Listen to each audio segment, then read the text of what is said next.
கைதாக போகும் முக்கிய பிரமுகர் யார்?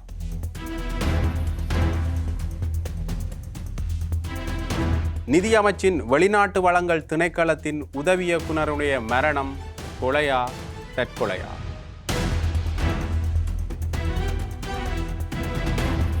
தொடர்ந்தும் நீளும் விசாரணைகளின் முடிவு என்ன?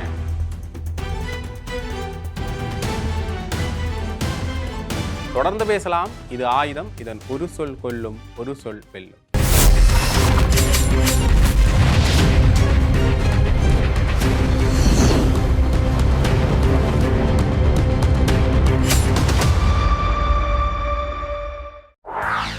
கடந்த 20 ஆண்டுகளாக இலங்கை மற்றும் தென்னிந்திய கேட்டரிங் துறையில் முன்னணி மற்றும் முன்னோடி நிறுவனமாக திகழ்ந்து தனது தன்னிகரற்ற சேவையின் மூலம் மக்களின் நன்மதிப்பையும் நம்பிக்கையும் பெற்ற ரூபீஸ் கேட்டரிங் நிறுவனம் தற்போது வென்யூ சோர்சிங், கேட்டரிங், டெக்கரேஷன் என முற்றுமுழுதான ஈவென்ட் பிளானிங் சேவையினை வழங்குகின்றது. உங்களது நிகழ்வுகள் எதுவானாலும் rubiescatering.co.uk. உங்களது நிகழ்வுகள் எதுவானாலும் தங்கமான பொழுதாக மாற்றிட rubiescatering.co.uk.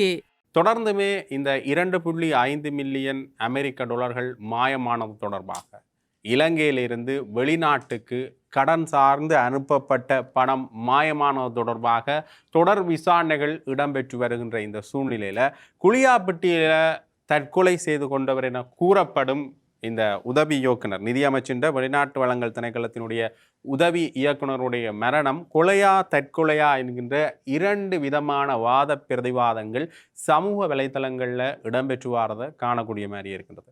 ஒரு வகையில் இந்த விடயங்களை வெறுமனே தற்கொலையாகவே கடந்து சென்றுவிட முடியுமா என்கின்ற இன்னொரு கேள்வி ஒன்று இருக்கின்றது. குறிப்பாக இந்த விடயம் தொடர்பான ஒரு அலட்சிய போக்கால், அது மட்டும் இல்லாமல் இந்த விடயம் 2.5 மில்லியன் மாயமான சம்பவம் தொடர்பாக அவர் தொடர்பட்டிருக்கிறார் என்ற பேரில் அவருக்கு மன அழுத்தம் ஏற்பட்டு அவர் தற்கொலை செய்து கொண்டிருக்கலாம் என்கிற விதத்திலையும் பேசப்படுகின்றது. ஆனால் இது சம்பந்தமான பல விடயங்கள் முன்னைய படிப்பினைகளிலிருந்து பார்க்கின்ற பொழுது பல முக்கியமான வழக்கு விசாரணைகளில் தொடர்பட்ட நபர்கள், முக்கியமான சாட்சியங்கள் என்று சொல்லப்பட்ட நபர்கள், அது மட்டும் இல்லாமல் முக்கியமான ஊடகர்கள் கொலை செய்யப்பட்டதை காணக்கூடிய மாதிரி இருக்கின்றது. அது மட்டும் இல்லாமல் காணாமல் ஆக்கி கொல்லப்பட்ட சம்பவங்களும் பதிவாகி இருக்கின்றது. ஆகவே இந்த முன்னைய படிப்பினைகளை வைத்து பார்க்கின்ற பொழுது வெறுமனே இதை ஒரு தற்கொலை நிகழ்வாக கடந்து சென்று விட முடியுமா என்கின்ற ஒரு கேள்வியும் எழுகின்றது. அது மட்டும் இல்லாமல் மிக சிக்கலான ஒரு வழக்கு என்றால் இதில் இணைய ஊடுருவிகள் சம்பந்தப்பட்டிருக்கின்றார்கள் என்ற விடயம் பேசப்பட்டிருந்தது. இன்னொரு வகையில் இந்த விடயம் தொடர்பாக பேசுகின்ற பொழுது இந்த இணைய ஊடுருவிகள் இங்கே சம்பந்தப்படுவதற்கு, அதாவது வேறொரு டொமைனில் இங்கே இலங்கையினுடைய திரைசேரியினுடைய இணையதளத்துக்குள்ள பயணித்த தொடர்பான அலர்ட், அது தொடர்பான எச்சரிக்கைகள் முன்னரே இங்கே வழங்கப்பட்டிருக்கின்றன. எச்சரிக்கை மெசேஜ், எச்சரிக்கைக்கான தகவல்கள் ஏற்கனவே இங்கே வழங்கப்பட்டும் சில அதிகாரிகளுடைய அசமந்த போக்கினால் தான் இந்த விடயம் தொடர்ந்தும் இடம்பெற்றது. அதற்கு பிறகு அமெரிக்காவினுடைய அஞ்சல் சேவை திணைக்களத்துக்கு அனுப்பியிருந்த $6 லட்சம் மாயமானது. தொடர்ந்து இதற்கு இணைய ஊடுருவிகளில் மட்டும் பழியை சுமத்தி விட்டு செல்ல முடியாது. இது இணைய ஊடுருவிகளால் மேற்கொள்ளப்பட்ட ஒரு குற்றமாக இருந்தாலும் கூட முழுமையாக இணைய ஊடுருவிகளுடைய பழியை போட்டுட்டு நாங்கள் கடந்து சென்று விட முடியுமாண்டா அது ஒரு கேள்விக்குறி. தொடர்ந்துமே இந்த தொழில்நுட்பம் சார்ந்து பேசக்கூடியவர்கள் இங்கே இருந்த ஒரு ட்ரிகர் ஒன்று வராமல், அதாவது இலங்கையில் இது சம்பந்தமான விடயங்களில் இருந்து ஒரு துருப்பு ஒன்று கிடைக்காமல் இணைய ஊடுருவிகள் உள்ள வருவதற்கான சாத்தியம் இல்லை என்கின்ற பதில்களை தான் தொடர்ந்தும் சொல்லிக் கொண்டிருக்கிறார்கள். காரணம் என்று பார்த்தீங்கன்னா, எங்களுடைய சாதாரண தனிப்பட்ட ரீதியான கணினிக்குள்ள உள்ள வாரத்துக்கோ அல்லது எங்களுடைய மின்னஞ்சல் முகர்விக்குள்ள அவர்கள் உள்ள வருவதற்கோ ஏதோ ஒரு வகையில் நாங்கள் அவர்கள் அனுப்புகின்ற லிங்க் ஒன்றை கிளிக் செய்திருக்கணும், அல்லது எங்களுடைய தகவல்கள் அல்லது தரவுகள் ஏதோ ஒரு வகையில் அவர்களுக்கு சென்றிருக்க வேண்டும். அதே மாதிரியான ஒரு செயல்பாடு திரைசேரியினுடைய இணையதளத்தில் நடந்திருக்கின்றதா என்கின்ற கேள்விகள் முன்னைய காலகட்டங்களில் தொடர்ந்து முன்வைக்கப்பட்டு கொண்டே வந்தன. அதே வகையில் தான் இந்த குறிப்பிட்ட நபருடைய தற்கொலை என்று கூறப்படுகின்ற விடயம் தொடர்பான சந்தேகங்களும் எழுந்திருக்கின்றன. தொடர்ந்தும் இதோடு சம்பந்தப்பட்டு பணி இடைநிறுத்தம் செய்யப்பட்ட ஒரு நபர் இப்படியான சம்பவம் அவருக்கு நேர்ந்திருக்கின்றது என்றால் இதில் வேறு நபர்கள் தொடர்புபட்டிருக்கின்றார்களா, அல்லது உண்மையிலேயே இந்த அரசாங்கத்தினுடைய சில அதிகாரிகள் என்று சொல்லப்படுகின்றவர்கள், இந்த அரசாங்கத்தில் இருக்கிற சில அதிகாரிகள் என்று சொல்லப்படுகின்றவர்கள் இந்த வேலைகளை மறைமுகமாக செய்திருக்கின்றார்களா என்கின்ற தொடர் கேள்விகளும் சந்தேகங்களும் எழுந்து கொண்டே இருக்கின்றன. முழுமையாகவே இந்த குற்றச்சாட்டு அதிகாரிகள் மூலம் முன்வைக்க முடியாது. ஆனால் சந்தேகத்தின் அடிப்படையில் தொடர்ந்து விசாரணைகள் இடம்பெறுவதை காணக்கூடிய மாதிரி இருக்கின்றது. திரைசேரியினுடைய செயலாளர் கர்ஷன சூரிய பெருமை நேற்றைய தினம் விசாரணைக்காக அழைக்கப்பட்டிருந்தார்.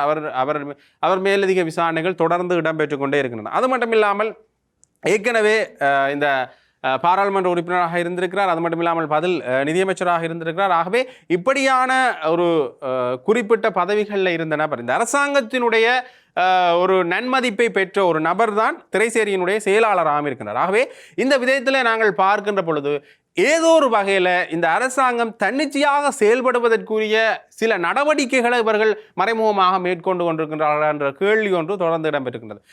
அது மட்டும் இல்லாமல் தொடர்ந்துமே இந்த பதவி நியமனங்கள் சம்பந்தமான விடயத்தில் தொடர் விமர்சனங்கள் இடம்பெற்றிருந்தது. சில பதவிகளுக்கு இராணுவ அதிகாரிகளை நியமித்ததாக இருக்கட்டும், முன்னே நாள்களில் இராணுவ அதிகாரிகளாக தளபதிகளாக இருந்தவரை நியமிப்பதற்கான முயற்சிகளை எடுத்ததாக இருக்கட்டும், அது மட்டும் இல்லாமல் தொடர்ந்துமே இவர்களுக்கு ஆதரவான நபர்களை குறிப்பிட்ட சுயாதீன திணைக்களங்களில் இணைப்பதற்கான முயற்சிகளில் இந்த அரசாங்கம் ஈடுபட்டது என்கின்ற ஒரு விமர்சனம் தொடர்ந்து இந்த அரசாங்கத்தின் மேலே முன்வைக்கப்பட்டு கொண்டே இருக்கின்றது. ஆகவே அப்படியான ஒரு நிகழ்ச்சிகளின் அடிப்படையில் தான் இந்த விடயமும் நடந்திருக்குமா என்கின்ற ஒரு கேள்வி ஒன்று இருக்கின்றது. அது மட்டும் இல்லாமல் ஒரு இரட்டை குடியுரிமை கொண்ட ஒரு நபரை ஒரு முக்கிய பதவியில் வைச்சதுக்கான காரணம் என்ன என்கின்ற ஒரு கேள்வி ஒன்று இருக்கின்றது. ஏனென்றால் ஏற்கனவே அர்ச்சுன மகேந்திர என்ற ஒரு நபர் மத்திய வங்கி பிணைமுறை மோசடியோடு தொடர்பட்டிருக்கிறார். அவருக்கும் இரட்டை குடியுரிமை இருக்கின்றது. ஆகவே அவரும் திருமண வைபவம் என்று சொல்லி சென்றவர் இன்னுமே அவரை இங்கே கொண்டு வந்து விசாரணை நடத்துவதில் சிக்கல்கள் இருக்குது. எத்தனையோ அரசாங்கம் மாறியிருந்தாலும் கூட அர்ச்சுன மகேந்திர அவரை இங்கே கொண்டு வந்து விசாரணை நடத்துறதுல சிக்கல்கள் இருக்கிறதுக்கு பிரதானமான காரணம் அவர் இரட்டை பிரஜா உரிமை இருப்பார் என்ற ஒரு காரணமும் அதற்குள்ள இருக்கின்றது. ஆகவே இரட்டை பிரஜா உரிமை இருக்கின்ற ஒரு நபரை அரசாங்கத்தினுடைய அல்லது இந்த நிதி சம்பந்தப்பட்ட விடயங்களினுடைய முக்கிய அதிகாரியாக நியமிப்பது சரியா பிழையா என்கின்ற இன்னொரு கேள்வி ஒன்று இருக்கு. ஏற்கனவே எங்களுக்கு படிப்பினைகள் இல்லாவிட்டாலும் பரவாயில்லை, ஏற்கனவே இது சம்பந்தமான ஒரு படிப்பினைகள் இருக்கின்ற பொழுது இப்படியான நிகழ்வுகள் நடக்கிறது எந்த வகையில் சாத்தியமான அல்லது எந்த வகையில் ஒரு சரியான விடயமாக அமையும் என்கின்ற தொடர் கேள்விகள் இந்த அரசாங்கத்தின் மேலே முன்வைக்கப்பட்டு கொண்டே இருக்கின்றது. அடுத்ததாக இன்னொரு முக்கியமான விடயத்தை நாங்கள் பார்க்கணும்னு பார்த்தீங்கன்னா, கடன் தரப்படுத்தல்ல இலங்கை தன்னுடைய வகிபாகத்தை சரியாக முன்வைக்க வேண்டிய ஒரு நிர்பந்தத்தில் இருக்கின்றது. 2028ஆம் ஆண்டு இந்த கடனை அடைத்தல் அல்லது முழுமையாக சில நாடுகளுக்குரிய கடனை திருப்பி கொடுக்க வேண்டும் என்கின்ற ஒரு சூழ்நிலையில் இருக்கிற இந்த சந்தர்ப்பத்தில் இப்படியான நிகழ்வுகள் எப்படி இலங்கையை இந்த கடன் தரப்படுத்தல சரியான ஒரு இடத்துல கொண்டு போய் சேர்க்கும் என்கின்ற பல கேள்விகள் இருக்கின்றது. ஏற்கனவே விலை ஏற்றங்கள் தொடர்ந்து இடம்பெற்றுக் கொண்டே இருக்கின்றன. அது மட்டும் இல்லாமல் இந்த மருந்துகளுக்குரிய தட்டுப்பாடு, முக்கியமான மருந்துகளுக்குரிய தட்டுப்பாடு தொடர்ச்சியாக நிலவி வருகின்றது என்கின்ற விமர்சனம் தொடர்ந்து முன்வைக்கப்படுகின்றது. இதற்கான காரணம் என்று பார்த்தீங்கன்னா, குறிப்பிட்ட மருந்து பொருட்களுடைய கட்டுப்பாட்டு விலை காரணமாக அந்த விநியோகஸ்தர்கள் அந்த மருந்தை கொள்வனவு செய்கிறதில் தயக்கம் காட்டுகின்றார்கள். தொடர்ந்துமே இந்த டொலருக்கும் இந்த இலங்கையினுடைய பெறுமதிக்கும் இடையில் இருக்கிற ரூபாயினுடைய பெறுமதிக்கும் இடையில் இருக்கிற இந்த மதிப்பிழப்பு மிகப்பெரிய அளவில் காணப்படுவதால் தொடர்ந்துமே இந்த கொள்வனவு செய்கிறதில் சிக்கல்கள் இருக்குது. ஆகவே மருந்துக்குரிய தட்டுப்பாடு, உணவுப் பொருட்களினுடைய விலையேற்றம், எரிபொருளுடைய வெளியேற்றம் என்று தொடர்ந்து இந்த போர் சூழல் இலங்கையை ஏதோ ஒரு விதத்தில் கொஞ்சம் பொருளாதார ரீதியில் பின்னடைய வச்சிருக்கின்றது. ஏற்கனவே இயற்கை அனர்த்தங்கள் மூலமாக பின்னடைந்திருந்தோம். கொரோனா சூழல் மிகப்பெரிய அளவிலான பின்னடைவாக ஏற்பட்டிருந்தது. கோட்டபாய ராஜபக்சவனுடைய நிதி முகாமைத்துவத்தில் ஏற்பட்ட சிக்கல்கள், முன்னாள் ஜனாதிபதி கோட்டபாய ராஜபக்சவனுடைய நிதி முகாமைத்துவத்தில் ஏற்பட்ட சிக்கல்கள் மிகப்பெரிய அளவிலான பொருளாதார பின்னடைவை இலங்கைக்கு ஏற்படுத்தியிருந்தது. ஆகவே இப்படியான ஒரு சூழ்நிலைகள் இருக்கின்ற சந்தர்ப்பத்தில் மீண்டும் இந்த இணைய ஊடுருவல்கள் இருப்பது எந்த அளவுக்கு இலங்கை ஒரு பொருளாதார ரீதியான சரியான இடத்துல கொண்டு போய் வைக்கும் என்ற ஒரு கேள்வி ஒன்று இருக்கின்றது. அது மட்டும் இல்லாமல் இன்னொரு முக்கியமான விடயத்தை ஜனாதிபதி அனுரகுமார திசாநாயக்க அவர்கள் தன்னுடைய உரையில் சொல்லியிருந்தார். இந்த முக்கியமான சில பிரமுகர்கள், பேரை யார் என்று குறிப்பிட்டு சொல்லல, முக்கியமான சில பிரமுகர்கள் கைது செய்யப்படுவதற்கான வாய்ப்புகள் இருக்கின்றது. உண்மையிலேயே இது ஏப்ரல் மாதத்தில் நடந்திருக்கணும், ஆனால் மே மாதத்தில் இது கட்டாயமாக நடப்பதற்குரிய வாய்ப்புகள் இருக்கின்றது. அது முன்னே நாள்களில் ஜனாதிபதியாக இருந்தவர்களாக இருக்கலாம், பிரதமர்களாக இருந்தவர்களாக இருக்கலாம். அது மட்டும் இல்லாமல் ஜனாதிபதியினுடைய மனைவி, ஜனாதிபதியினுடைய மகன், எந்த ஒரு பாரபட்சம் இல்லாமல் கைது நடவடிக்கைகள் தொடர்ந்து இடம்பெறும் என்ற விடயத்தை ஜனாதிபதி அனுரகுமார திசாநாயக்க அவர்கள் சொல்லியிருக்கிறார்.